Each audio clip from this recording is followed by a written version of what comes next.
You unlock this door with the key of compassion. Beyond it is another world, a world of science, a world of common sense, a world of sanity. You're moving into a land of both empathy and ethics, of nutritional knowledge and empowerment. You've just crossed over into Dr. Osborne's zone. Morning. How we doing? So before I dive into this presentation, I would just like to say thank you for coming. Thank you for being interested in mold and mold-related illnesses. I truly believe this is the next epidemic that we're going to see in the United States. The infrastructure is rotting, and the new homes are being done improperly. And we have autism rates that are skyrocketing. We have PANS and PANDAS and neuropsychiatric diseases that are skyrocketing. So the goal of today's presentation is to give you guys some insight on what to look for. What are the symptoms that manifest in people who are mold ill? Because as you're out in the community talking to other people, mold is a hydra. You guys know the Greek mythology. You try to cut the head off of a hydra, it grows 2 new heads. That's mold illness. You can mask symptoms of mold illness with drugs, but you're just going to get more symptoms because the body is smarter than the medicine, and the body is not going to stop until you figure it out. So if you guys recognize how to identify some of the more common symptoms of mold-related illness, and I'm not talking about just mold allergies, I'm talking about mycotoxicosis and others, then you'll be armed to help people get the hell out of their poisonous traps before they go down the road of 10 or 12 or 15 doctors, Mayo Clinic, Cleveland Clinic, and find themselves without answers. Because most people don't want to admit that their house could be killing them. So, without further ado, let's jump in.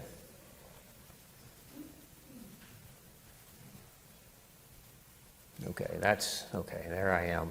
You can see me, yeah, okay. Here we go.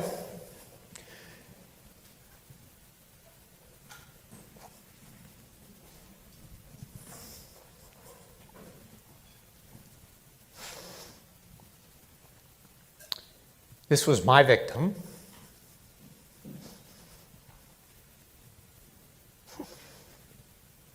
And this is my family. It's our house behind us. That's the house that made us sick. This is what was growing on our cabinets. Can you guys see the white haze? That was on all of our cabinets. Now, this picture was taken about a month ago. It was not quite this bad when our story began, because our story began with the loss of my dog. But we came home from a vacation, and we had a haze like this, much less, growing on our kitchen cabinets. Didn't really realize what it was. And I had relatives coming into town that week. And so what does my wife do? She's trying to prepare for company, so she starts to wipe the cabinets down.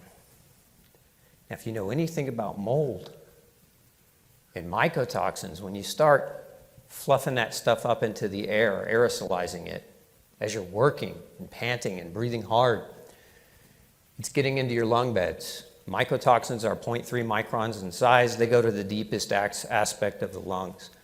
After she cleaned our house, she was in bed for 18 days. 18 days with a fever, and she thought she had COVID, because this was right at the time COVID was hitting the U.S. And we had just gotten back from a vacation where we were exposed to some folks from China. So you're in bed with a fever, you think, okay, COVID, you don't think. Mold poisoning. Again, this took time to grow, so this image that you're seeing is a lot worse than what it was. But she was down in bed for 18 days. I was in bed for 2 weeks with her, sick. We usually don't get sick. This was my son. I don't know how clear that's showing up, but you can see the spotted rash on the back. You can see it below the belly button, on the flank. These rashes kept happening repetitively for him. He would just break out in rashes. They'd come and go. Doctors, pediatricians, and dermatologists didn't know what it was. They tried to blame it on childhood illness because he's not vaccinated. This was not childhood illness. This was mold. And the reason I show this to you is this is one of the more common things that we see clinically. We see fevers of unknown origin in people, and we see skin disruptions and skin rashes on a frequent basis. So if you have people that you know that are going to the dermatologist and they're just rubbing steroid creams, think mold. So how common is mold? Well, this is from NIOSH, the National Institute for Occupational Safety and Health. 50% of buildings in the U.S. are water damaged. Half. And that's where your kids go to school, that's where you go to work, and that's where you live. And this is probably an underestimation of the scope of the problem, especially after COVID. What happened during COVID? You remember the lockdown? So what did the hotels do when nobody could come visit them? They all shut off environmental controls. No HVACs were running for months and months and months. What do you think that did to the infrastructure of the U.S.? You think there's mold in more hotel rooms now than there were before? Absolutely there are. So the schools shut down. Well, schools are already bad enough because they shut down 3 months out of the year, and when they do that, trying to save money, they're killing the HVAC as well. They're not controlling for humidity, and they're not controlling for climate. So we build these really tight, energy-efficient homes that rely on an HVAC system to dehumidify the air in these buildings, and then we just shut that off to save money, and what happens? Moisture accumulates, and you don't need running water in a home to develop a mold problem. My house never had a single leak, and you saw the cabinets. Our humidity problem was so severe internally, and we had called 15, 20 trips from the HVAC company who built and assembled our HVAC system, and nobody could figure it out. And then they tried to gaslight my wife, and that's really what pissed me off. That's why I'm doing what I'm doing. So this is what we're told. 5% are allergic to mold. Is that number accurate? No. What's interesting, that statistic comes from occupational medicine research. But if we look at more in depth, it's not 5% of people are allergic to mold. It's more like up to 30% of people have mold allergy. I think it's important to define mold allergy versus mold poisoning or mycotoxicosis. So mold allergy is very similar to like a ragweed allergy or a cedar fever type allergy. It's an IgE immune response. Now I don't want to get too clinically. How many doctors do we have here? Do we have? Okay. I don't want to go too deep then because there's just a few hands that raised. So IgE is a type of immune response, classically called an allergic response, that causes the body to release histamine. So many of you probably heard of histamine intolerance or histamine issues. This is what causes the allergic symptoms: the runny nose, the watery, teary, itchy eyes, the shortness of breath, the potential for asthma, and then atopy or skin reactions as a result of IgE responses. When we look at patients with asthma and atopy, when we look at people that have chronic rhinitis or chronic upper respiratory issues, the number is more like 30%. And so the question mark here is mold causing these people to become more allergic, more asthmatic, more skin diseased? Or are people that have those chronicities more potentially going to react to mold? Nobody knows that answer for sure. Clinically, my experience is that it's mold that's causing the allergy. I run IgE on every patient that comes in the door, and when I see mold cases, they light an IgE panel up like a Christmas tree. Their histamine is flourishing. It's going crazy. And this is part of why they have so many symptoms. This is part of why they can't sleep. Histamine, any of you ever taken an antihistamine and then fell asleep on the couch? Histamine is a neurostimulant neurotransmitter. It's what wakes your brain up. But it's also a chemical released by the immune system in response to a threat. So when you take an antihistamine, it makes you tired because your brain uses histamine to communicate to brain cells. But many of these kids and adults that have severe histamine responses end up not being able to sleep when they're in mold. They can't go to sleep. This is because their body's producing high levels of histamine, and histamine is an alerting neurotransmitter. Antihistamines work really well, but they're not going to solve this problem. Now, so that's allergy, right? So when we talk about allergy, it's an IgE response to mold, different types of mold spores. There are different types of allergies to different types of mold spores. But then there's mycotoxins. Now, mycotoxins are the molecular byproducts of mold spores. So when mold spores want to permeate into an environment, when they want to take over an area, they will release mycotoxins, because what are mycotoxins? They're what mold uses as a secret weapon to destroy other life forms in the area so that it can grow better. And side note, those of you who have ever hired a remediation company to come in and kill mold, don't. If you want to piss mold off, attack it. The only way to get rid of mold in remediation is to remove it. If you try to kill it, you'll lose. Mold is too resilient. It's been around longer than we have, and it is God's great equalizer. It returns things back to the earth. That is its job. You are not going to kill it. The only thing you can do is get rid of it. So mycotoxins are biological poisons linked to kidney damage, immune suppression, hormone disruption, and cancer. That's just for starters. Okay, we'll skip that one. Okay, so a non-allergic immune response to mold and mycotoxins. So many doctors don't understand the mold issue.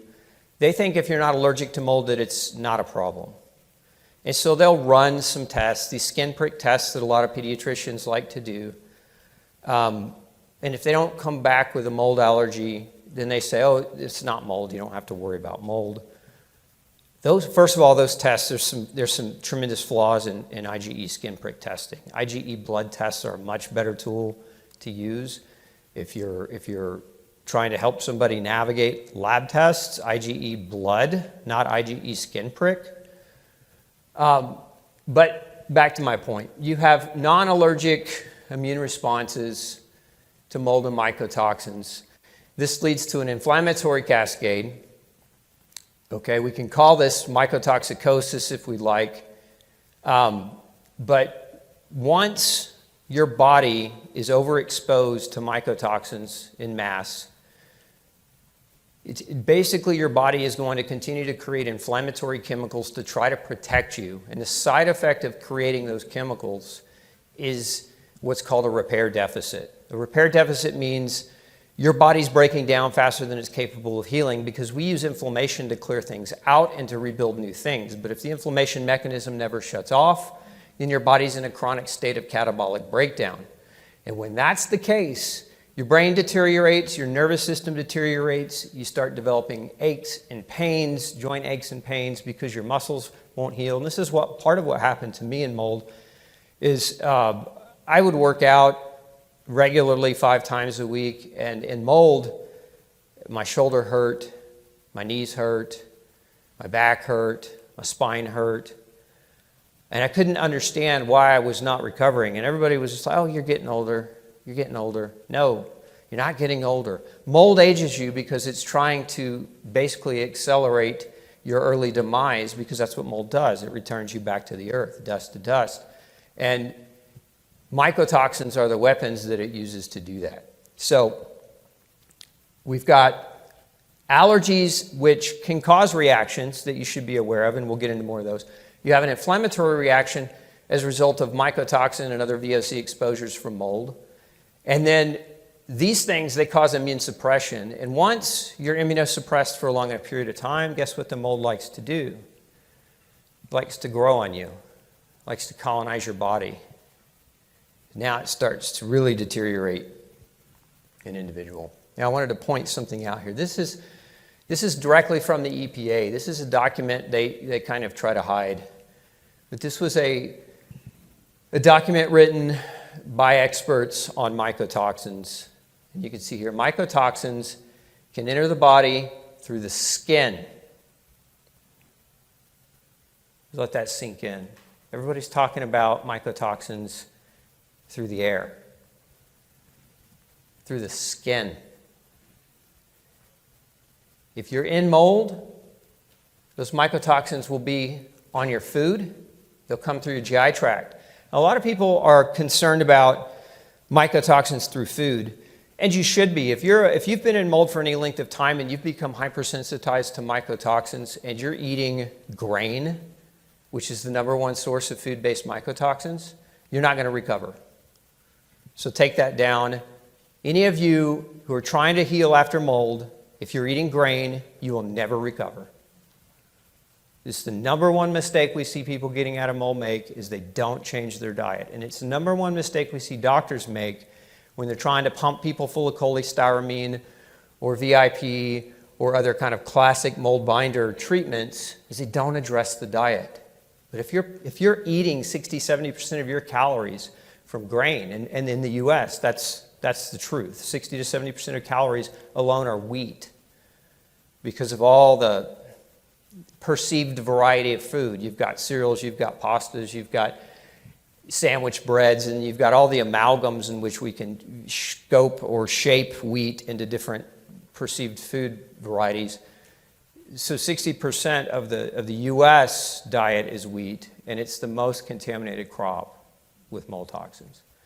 So just keep that in mind. You're not going to recover if you're eating grain. You're probably not going to recover if you're drinking alcohol. Alcohol is another area where there's tremendous mycotoxin exposure, especially fermented beverages like beer and wine. Now, I know when you guys are drinking wine tonight, you're probably going to want to just dismiss this part of the presentation. But if you're struggling, look, alcohol, aside from being the antithesis to healing, alcohol's got mycotoxins in a big way. So you can see here mycotoxins become airborne, aerosolized on substrate material, adsorbed onto dust particles. This is why you can't just remove mold and your house is remediated. It's because when you remove damaged material, those dust particles aren't gone. You can scrub the air, but it's very hard to get rid of all of this, and this is a carrier for mycotoxins. This is one of the reasons why I'm a big believer in fine particle remediation as a plan to a remediation job if you're truly trying to have successful remediation, because you've got to pull that stuff out of the air off the dust. You can see here spore mycelial surfaces. Intrinsic part of spores are mycelial fragments. Therefore, the toxins are carried on a wide range of particle sizes with different degrees of penetrability into the respiratory tract. But it's not just the respiratory tract, it's also the skin. How many of you have ever snuck into your moldy house to grab something? Don't do it.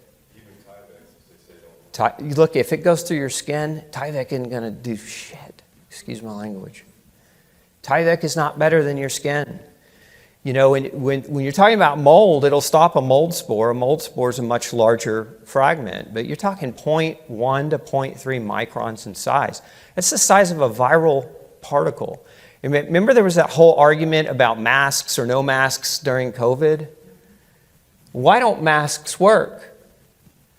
Because they can't get down to 0.3 microns.